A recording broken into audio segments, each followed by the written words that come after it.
Hello, everyone. Welcome. This is my first podcast. Welcome to Radio Check 5 by 5. It's a podcast by a security officer for security officers. So, we're going to have fun with this. Like I said, go easy on me. This is my first podcast of many to come, hopefully. But let me introduce myself first. Security Officer David Harnden, at your service, on duty. I've been doing security in this field of security for about 24 years. I've been doing it for a very long time, multiple companies. I've been in-house, I've been contract more than in-house. But that's really cool. That's here or there.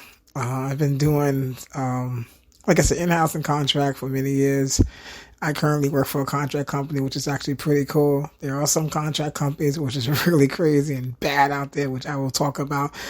Most of you guys probably already know. That's why I'm saying this is going to be for security officers who know how it is out there in this field. This field is very tough. It has ups and downs. But overall, it's a good field. I wouldn't be in it for 24 years, pushing a year in, 24 years, if I didn't like it. I mean, there are times I'm like, darn this company, whatever, darn this field, but overall, it's a really good field. If you're a people person, definitely a good field. If you're like going to talk to people, like meet different clients, or what do you call them? Not clients, tenants, like people within the, your site, security building. If you work office buildings or commercial buildings, you do lobby, you're definitely going to meet a lot of people going back and forth. I did lobby for many years. I was the lobby guard for a very long time, which I actually did love. I worked 12 to 8. I love nights. I actually like working the nights. I'm not a morning person, but I like the nights. And the nights is actually pretty cool. I've been, like I said, in this field for a while. I met my wife, actually, doing security. She used to, actually was a tenant, at the restaurant school back in the days. Like I said, the restaurant school, that's not even around anymore. AI is not even around anymore. But, it's crazy how it was back then. But I truly do love this field. I was an FSD for a while. I was a deputy director. I was a director. I did it all in this field. I currently, like I said, work for a contract company, which I actually do like. And it's cool. I do like nightlife work now, and which is really cool. It's fun. Those are stories all by itself. If you guys are into nightlife, you guys already know. So yeah, this my thing is going to be discussing on any security issues. Guys coming in late, supervisors that don't know what they're doing, some supervisors that you actually have more experience in, which is always the case. Always the case. But other than all, overall, it's pretty cool. I'm definitely going to do a lot of live broadcasts. Definitely a lot of live broadcasts. I'm not going to do too many pre-recordings. I actually prefer going live. So this is just like just get myself out there. I mean, it's kind of late night. I got kids. They're going to school, and I don't want to wake nobody up. So we're definitely going to be doing like probably late night lives. But like I said, getting myself out there for the first time. I think at least there's probably other podcasts out there about security, but I definitely want to be out there, talk to other guards about this, like, day by day. We have a lot of stories, and we deal with a lot of idiots, and we deal with a lot of assholes, on this field. But the positive part about this field is we get to help people, we get to meet people. I met a lot of good friends in this field, like from just regular guards to just tenants, and I'm still friends with till today. Like I said, I met my wife, and we've been married for a long time. It's a good field, and like I said, the first company I ever worked for was Effective Security. They're pretty cool. They were actually, now you know them as, they were, Spectre Guard for a while. And, now they know them as, actually, I think Effective after a while got ate up by U.S. Security. So yes, now you know them as Ally Universal. But they started off as, Effective Security, and that was one of the first companies I ever worked for. I was 23 years old at that time. It was being a guard was like the money was definitely so. You were making like $5 to $6 an hour. I think I was making like $5.75, which it was kind of crazy. But at the same time, it was livable because this was the 90s. Like the rent wasn't as outrageous as it was now. I moved to Jersey. That's how bad New York rent is. But at the time, you can live somewhat on $5.75 or $6 an hour if you're living by yourself, or if you're living with a roommate. It was still livable for at that time. And also at that time, it was crazy. Now you have, back then I used to work in lobbies. Like I said, I did a lot of lobby work, and you don't have technology that we have now. Now the security is much, much better than it ever was. Back then, when you had to like roll back video, it was literally a VCR. And you literally, like, your supervisor will tell you, like, roll back the tapes. That was literally your job, was to roll back like 20 tapes in one night. You would sit back and rewind video all night. That would eat up all your 8 hours. By the time you finish all that, it was time, like, you was getting relieved. So yeah, it was crazy back then. And rolling video was crazy. So like, if somebody got like, if an incident happened in the lobby, you would have to literally roll back the video, like VCR. And it was hard. There was no punching in the date. Now you can punch in the date. You can put in, March 5th, whatever, 10 o'clock, 2000 and whatever now these days. And pop up like in seconds. Back then you had to rewind. Exactly. And then pinpoint that exact time when X, Y, and Z happened. And it was, security was like crazy. But the worst thing I used to hate doing in security, I didn't mind patrolling, but I hate detects. If you guys agree with me with this, hopefully you can leave me a comment. Like I said, pretty soon I'm going to be doing live, so I can definitely talk to you guys on one-on-one basics about, security issues. But I hated detects. I hated walking around and with the big old wand or whatever. You got to hit the spots. Boom, boom, boom. You got to hit the spots all the time. And it's just so annoying. And sometimes if you was like in a parking lot, which I did a lot of those too, detects sucked. Because every 2 hours you got to go walk around in the parking lot. When winter was winter, and there was some bad winters back then, detects was real. So, and it was cold back then. So I used to hate doing detects. I used to hate doing patrol for a bit, especially in the winter time, so it was bad. I hated doing detects. I know I'm going to be on this for a while, but I really hated doing detects. Sad thing about it is like I think position I ever had was always some kind of detects patrol. Some companies now kind of weeded it out. It's not that much detects anymore. I think they realize how annoying it is. In some spots that still do it. I think I worked at Museum of the Moving Image, and they still do the detects swan thingy, whatever.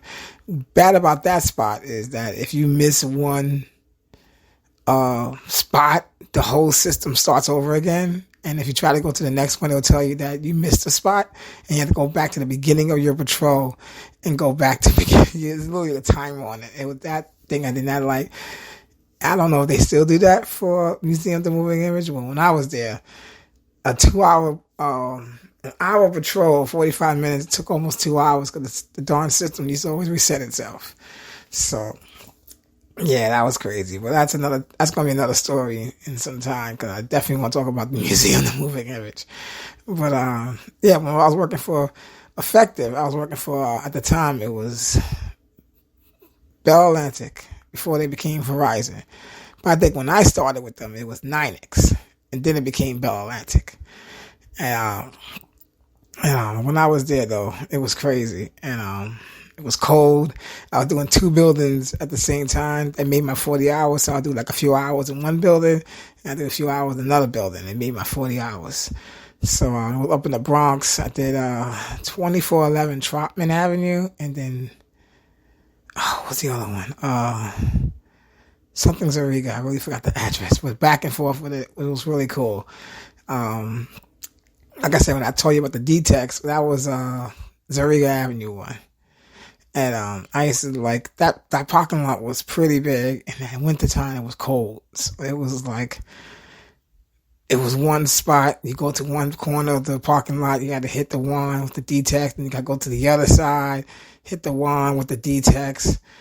Jesus Christ, it was just too crazy. So I personally did not like it. I used to hate doing patrol, and every 2 hours you had to do it. Sometimes I think I missed the patrol. I was like, screw this, But my first day on that job, I used to live across the street, so I was always a week on time. The person I relieved used to love me, because I literally was like across the street, down the block or whatever. I started at 12 to 8. I used to literally leave my house at like 11:50 or something. It was like right there. But my first day on the job, doing a D-Tex or whatever, it was my first time doing nights. I knew I loved nights, but I was still like learning how to like stay up, because I transitioned from being a cook to get into security. That's how I got into security, meeting this guy named, I think his name was Ortiz. And I was working for Food Emporium at the time. I was the deli guy, making all the food. I really hated it. So I talked to this guy that was doing security for a Food Emporium. I said, how you get into security? He told me, X, Y, and Z, what to do. Get your license, take these courses, take your 8-hour assessment, then take your 16-hour. I did all that. And I went to someplace on Rector Street to get my certifications. But and then I became a security officer. And the first spot they put me at was the Bell Atlantic spots.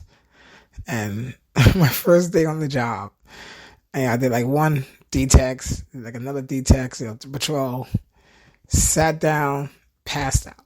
So I literally fell asleep in the booth. And what woke me up was horns beeping, beep, beep, beep, beep, beep, beep. And I woke up, and it was like a parade of cars trying to get into the parking lot, because it was time for them to come to work, pick up their trucks, and go. And I was out cold. But I finally woke up. I was like, oh, snap. Got out the roof and opened the gate. Oh, they was cursing me out something bad. The fuck you doing, guard? Yeah. Sad part about it, I never got fired.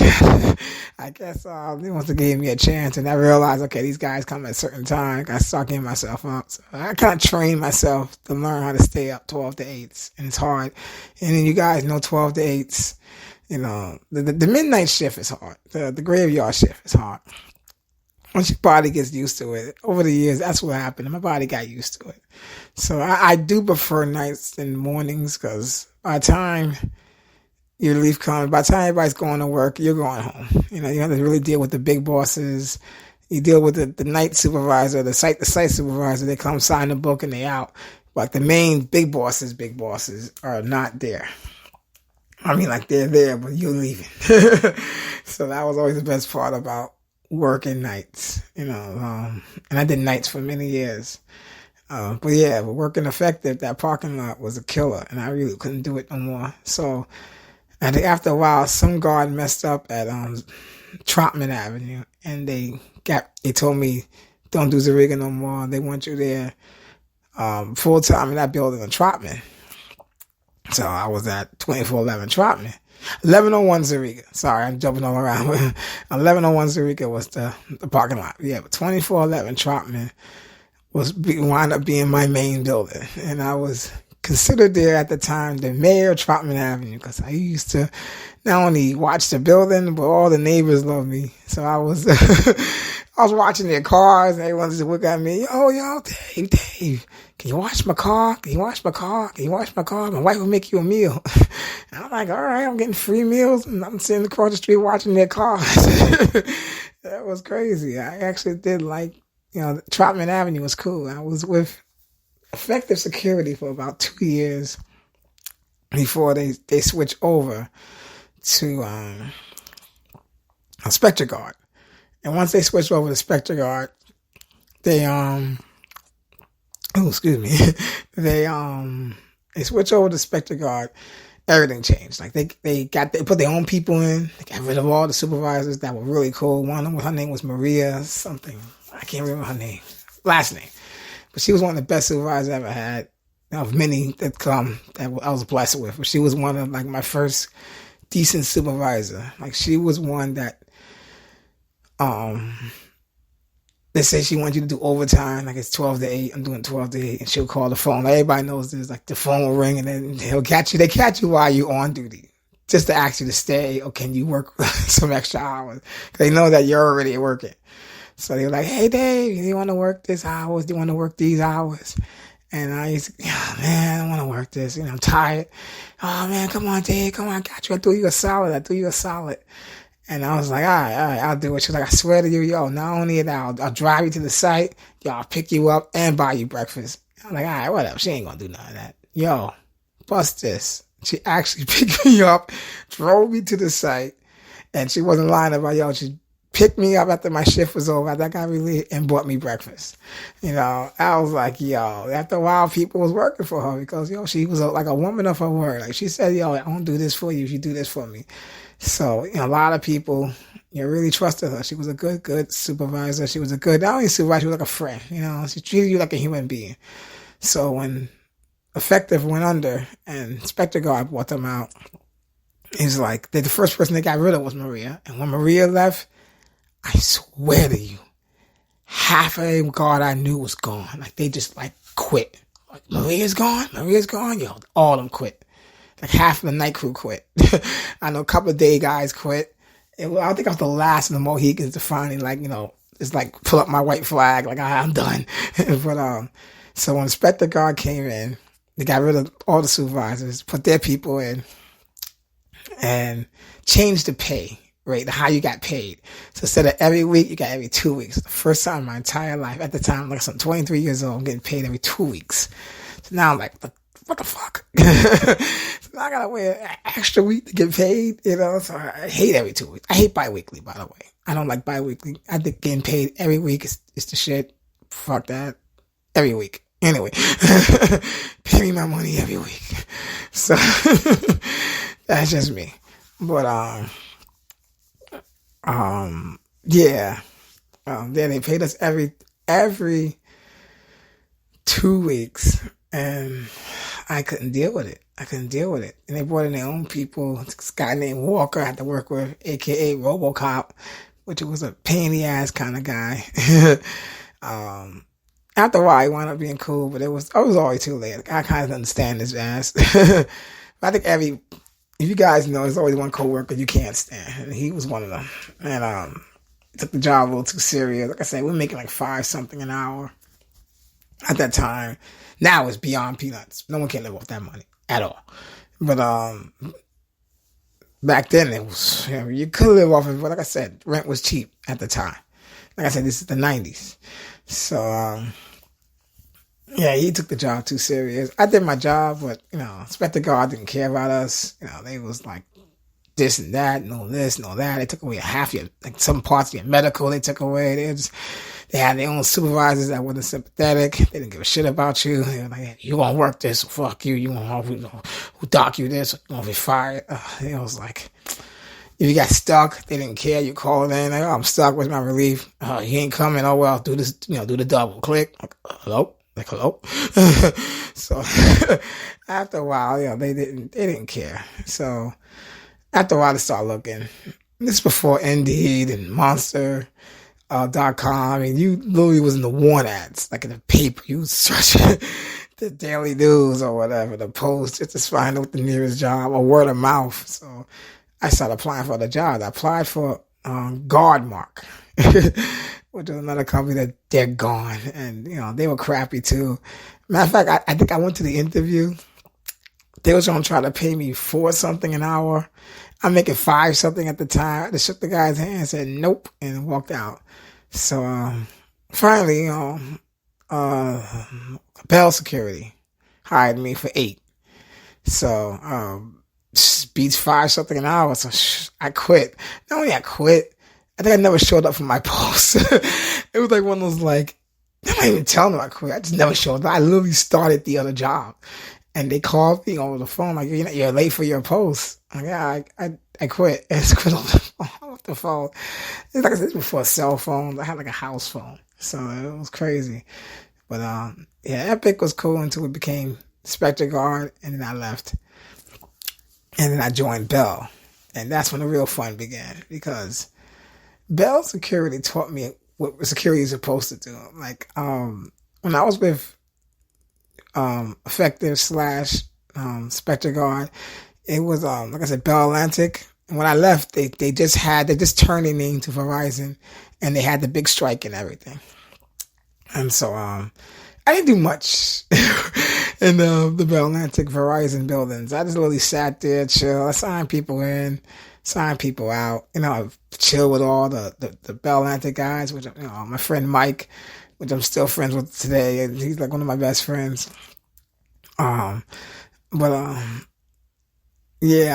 all I did was just chill. I got paid for chilling. That's all I did. I did my job, but it wasn't much to do. So I never learned how to use a radio at the time. I never learned post orders. I never learned how to talk on the radio. I never had a radio working there. So here I am going to Bell Security now. And they paying me a little bit more money, $8,000 an hour for like a big baller. I'm getting paid every week now. And, I'm surprised I even had passed this interview, but I passed it. Guy gave me the job, and I was working 12 days, once again, nights. But they had me in training mode, so they put me on the daytime to learn all the posts and stuff for like a week. So, and this guy named, everybody's lieutenant. I never had lieutenants before, so it's lieutenant. All your supervisors are lieutenants, sergeants, captains, and all that shit. So all this was new. All this whole chain of command was all new to me. So I was like, what? The fuck, a lieutenant? This is Lieutenant George. This is Sergeant Harry or whatever, So I was like, oh shit.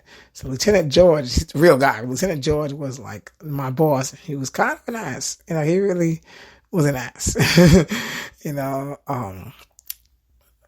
But I gave him this much. Like, he showed me the ropes and he showed me how to talk on the radio. I didn't know how to talk on the radio. I didn't know what 5x5 was. The radio check, all that stuff, which is the title of this podcast. But I never knew I never knew. So I was like, the guys, they all talking to me on the radio. I'm like, hi, hello, how you doing? Like, hello, what?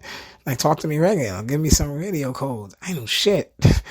So, yeah, so I'm doing the radio checks and all that stuff. They showed me how to talk on the radio. He said, hold the receiver for like 2 to 3 seconds. I'll say your message and let it go. If you talk and if you press and talk at the same time. What I'm trying to say, half your message is cut off. So that would do that a lot. I was pressing and talking half the time. They didn't know what I was saying. Once again, I'm in my 20s. I'm learning this stuff. But I really did learn a lot. I learned about patrols. I learned about what was loss prevention. No clue what all this was. So I learned loss prevention. I learned all of this. It was really cool.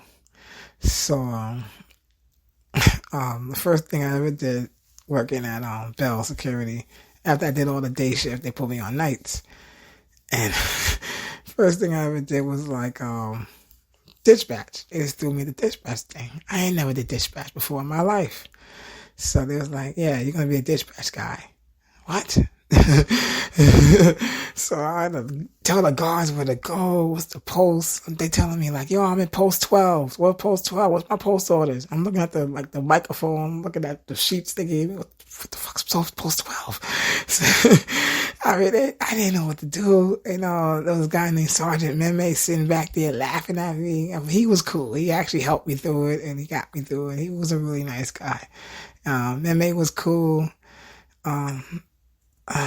Sergeant Jones was cool, and Lieutenant Perry, aka the Black Elvis, he was a cool dude too. And I actually did like him. He the one that actually showed me more of the radios and how to do patrols, how to do like patrols right, how to write a real incident report, which I used to do them, but I used to do them wrong. And now I'm pretty good at them. But these guys are really good. These guys truly taught me security, taught me how to actually. And it was the bank. Yeah, I'm sorry. It was I used to work Chase Manhattan Plaza, that big spot over there near Wall Street. It was 60 floors. It was huge, and you had to patrol all 60 floors. That was my job for a very long time. I was the main patrol guy, going through all the floors, doing loss prevention, checking laptops and all that stuff.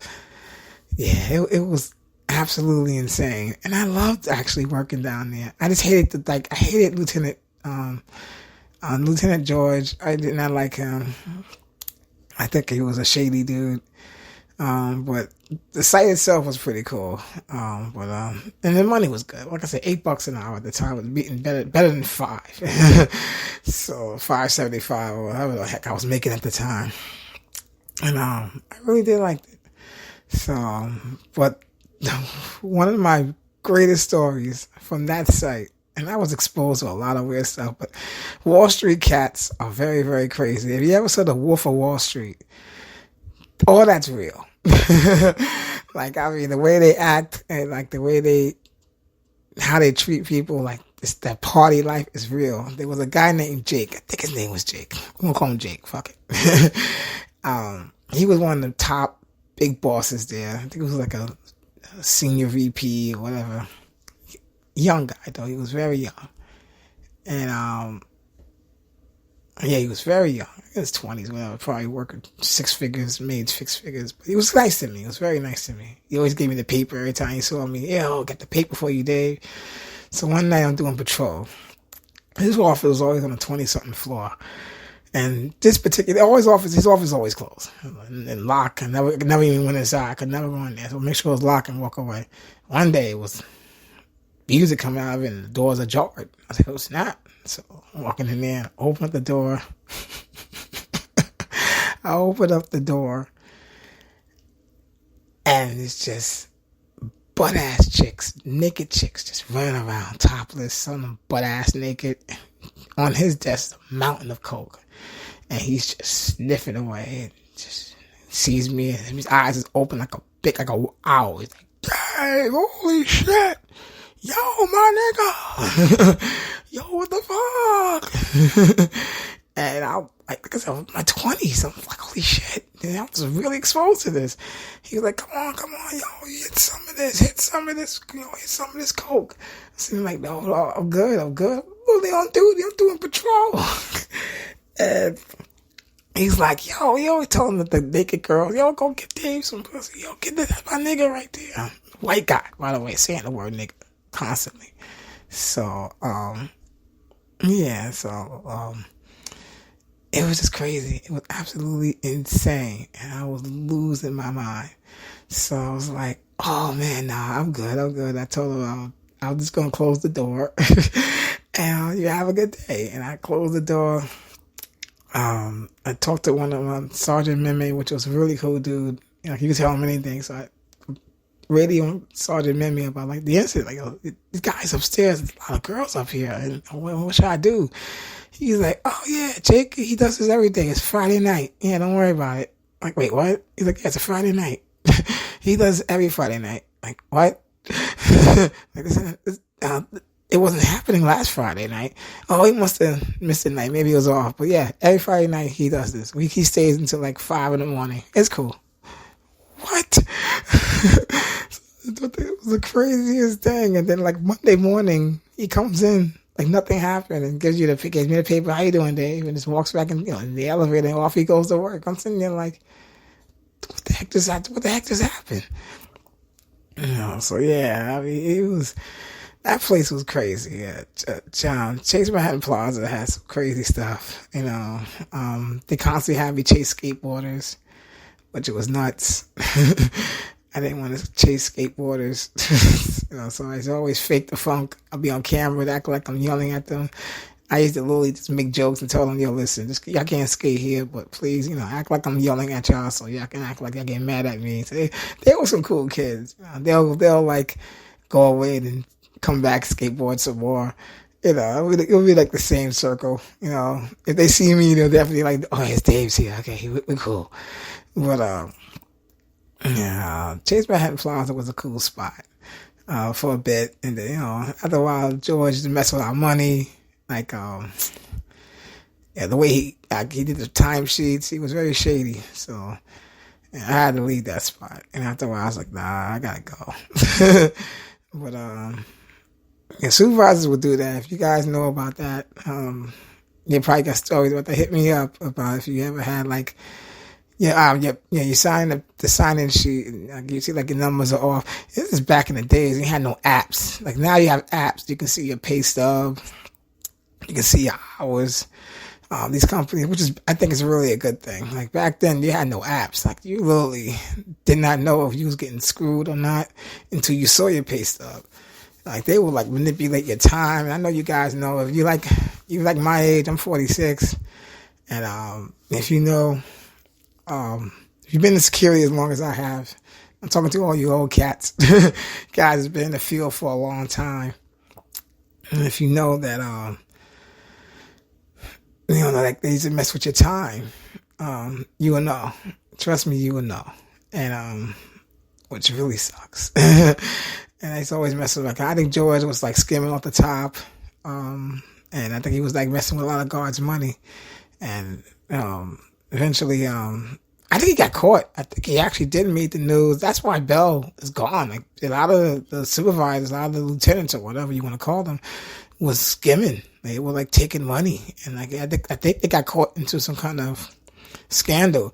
So back in the 90s, half these companies were very bad. They were shady, and you guys probably already know. Most of these companies were very shady, and they were like I said, it was skimming off the top. It was just bad back then. It's a bit better now, because I think here's the sad part, after 9/11, which is the saddest thing that, obviously happened, the world of security changed. Everything changed. Like Homeland Security, ate up security, finally in control of security. It never was until 9/11. Homeland Security took over the security industry, and that's it. They changed everything, and they weeded out all the companies that were horrible, and half of them are gone now. Half of them are gone, or they got eaten up by other companies, by like this absorbed, or just like I said, gone altogether by the government. It's like just like crackdowns on them, because a lot of companies really were bad, and they took advantage of people who was looking for jobs, especially a lot of immigrants who were just coming to the country and just getting their license, which they were trying to take advantage of them because they didn't know the laws. Labor laws, everything. They just didn't know. So it was bad. Yeah, security in the 90s was late 90s in general was bad. Early 2000s, like I said, it gotten better. Now, to me personally, I think the industry is definitely a lot better. Oh, excuse me. It's a lot better, and I think the field is more respectful, in my opinion. I mean, I think now, back in the day, everybody was called flashlight cop, rent a cop, top flight security. I heard them all, but yeah, it's definitely my opinion. The field's gotten better, and it's a little bit more respectful than it ever was. That's just my opinion. It's getting there. It's getting there. People still disrespect you, but I mean, there's a lot of guards out there. In this field. It's a tough field. You gotta have tough skin in this field, because you definitely hear it all, and you grow. I'm still learning. 24 years later, I'm still learning this field. There's a lot to it, and that's what I say. It gotten better. Pay wise is getting better now. It's finally seeing people's worth, and they're paying you your worth now, depending on what company you go to. You got Allied Universal now that's actually paying guards pretty decent money, and there's companies out there that's like garbage, and they're just paying them bad money. Security USA is one of them. Yeah, I said it. I don't put them out there because they're horrible. And they pay guards peanuts, like 16, 15 an hour. It's just bad, I mean, depending what site you go out with those guys, but if you ever work for Security USA, and I think throughout this podcast, I think I'm going to be bashing the shit out of them because they're horrible. But if you ever worked for Security USA, please let me know. And let me know what your opinion was with them if you are working with Security USA. Or any bad company. If you ever work for any bad company, please let me know. Give me a shout out. Hit me up. Just let me know. I would love to know because I work some peanuts. I work some eggs, some horrible, crappy companies. So, I don't know. So, but here's the thing. The bad companies I worked, I still love this field. I still love what I do. I definitely always tell people don't knock it if you're doing security. Always go to school, learn, take courses, get your FSD, take courses. I always tell people keep learning. Me too. I'm still like learning, taking some courses. Cybersecurity is definitely the big thing. It's bigger than anything, and it's going to be bigger now more than ever, which I'm actually trying to get into. But yeah, cybersecurity is where it's at.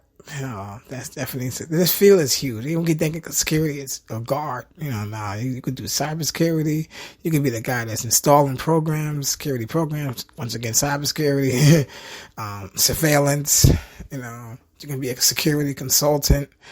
Even security consultant for like big corporations. You can start your own company, which everyone keep telling me to do.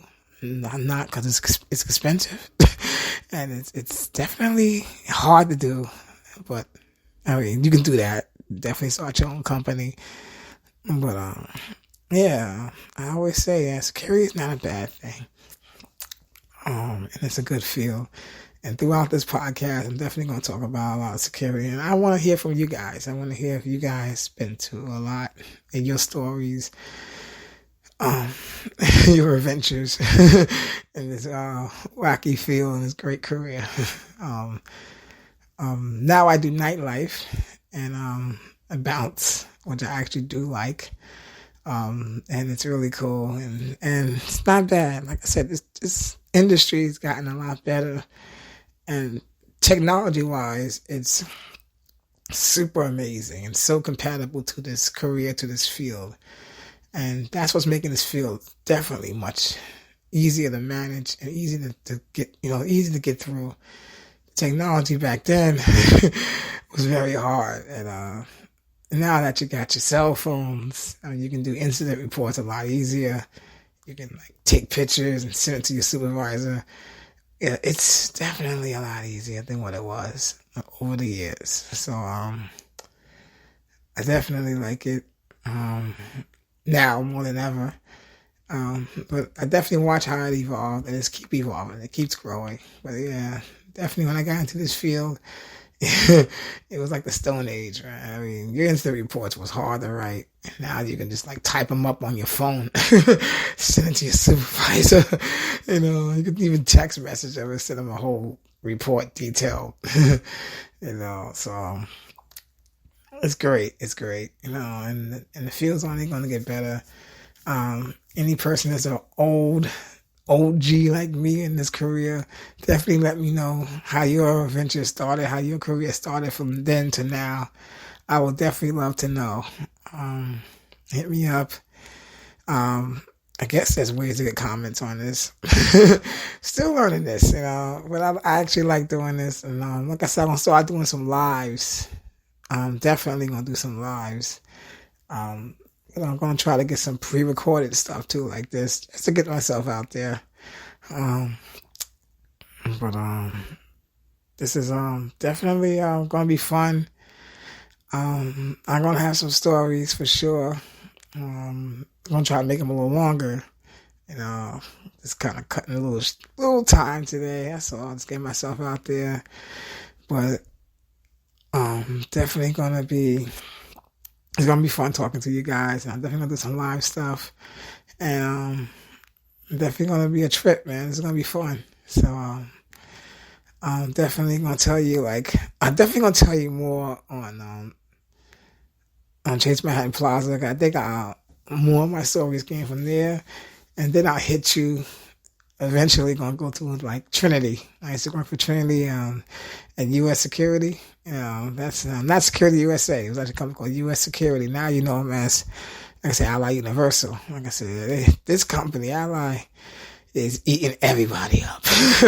Ally took G4S. Ally took, I think Wackenhut. Wackenhut used to be, man.